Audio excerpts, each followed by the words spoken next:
ప్రభుత్వం కూడా మైనార్టీలు మొత్తాన్ని మోసం చేస్తుందని జగన్మోహన్ రెడ్డి గారు అంటున్నారు. కూటమి ప్రభుత్వం లేదండి. నాది నెల్లూరు. మేము ఉండే area BC corporation, SC corporation, అన్ని కార్పొరేషన్లు ఉన్నాయా మొత్తం మూతపడిపోయింది గత 5 ఏళ్ళలో. ఇప్పుడు మళ్ళీ అదే ప్రకారం వచ్చేసింది మొత్తం. దానివల్ల పొలాలు కొనేవాడు, పిల్లలు మ్యారేజ్ చేసేవాళ్ళు రకరకాలు ఉంటుంది. ఏంటి కార్పొరేషన్ ద్వారా అది మూసేసి మొత్తం పోయినట్టే కదా. అది సుప్రీంకోర్టులో పిటిషన్ కూడా దాఖలు చేయడం జరిగింది. వైసీపీ పార్టీ మైనార్టీలకి అండగా ఉంటుందని కూడా జగన్మోహన్ రెడ్డి నాయకులు కూడా అన్నమాట. మీరే ఉంటారు అది సరైన పద్ధతి. చూస్తుంటే కనుక జగన్మోహన్ రెడ్డి జల్దీ త్వరగా రావాలి, త్వరగా వస్తే కూటమి ప్రభుత్వాన్ని ప్రజలు గద్దెదించడానికి చూస్తున్నారని చెప్పేసి కూడా అంటున్నమాట. మీరే వస్తే మంచిదే సార్, కానీ రాదు.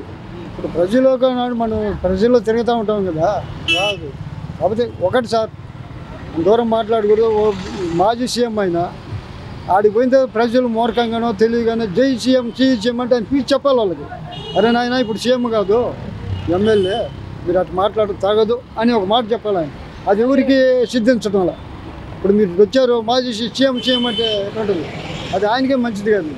అనకుండా నేను సీఎం కదరా నాయన, ఉండే పొజిషన్ చెప్పండి, మీరు చెప్పుకోవాలి. మాజీ సీఎం అంటే ఇప్పుడు ఎంప్లాయీస్ అంతా ఉంటారు కదా పక్కన, వాళ్ళందరూ నవ్వుతుండ్రు. అసలు వాళ్ళు అనకూడదు, వీళ్ళు అనిపించుకోకూడదు. ఏం చెబితే వాళ్ళు ఎందుకంటే అంటారు కదా.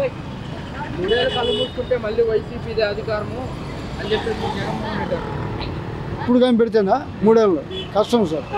వస్తే మంచిది రావాలి నేను కోరుకుంటున్నాను. అయినా ఈ ప్రజల యొక్క ఇది మరి దాన్ని మనం ఆహ్వానించాలా, రాదు, కష్టం.